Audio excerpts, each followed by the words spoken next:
Your life is exactly what you make it. Stop blaming other people for your crappy circumstances. And I hear it all the time from people. I had a conversation earlier this week with a student who was talking about how, oh, my parents this and da-da-da. I'm like, I don't want to hear about your parents. Yes, your parents made your first life, your first situation. But it's up to you, once you have the consciousness to say, oh, this is my life, to take charge, take the reins, and create the life you want. If your life sucks and you're an adult, it means you aren't stepping up for yourself.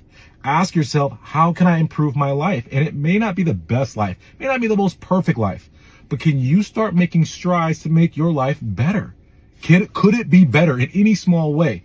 Whether it's studying, if you have a disability, if you have an issue, if you are dramatically behind, my question to you is, can you make yourself better? Can you get 1 page less behind? Can you get 5 minutes less behind? Or are you going to sit there and, oh, I'm so behind?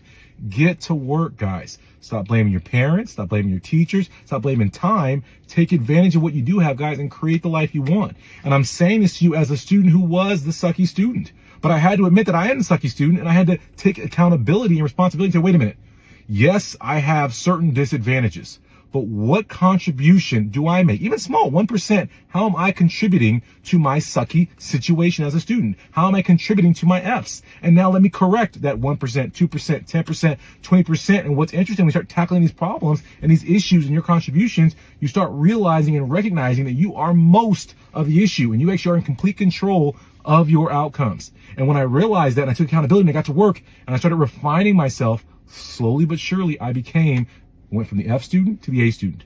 I went from the student who would never get into medical school to getting into Stanford Medical School. I became the top of Stanford Medical School. I became the anesthesiologist, and you guys can all do it too, but you got to stop the blame game and start the responsibility and taking accountability for your actions.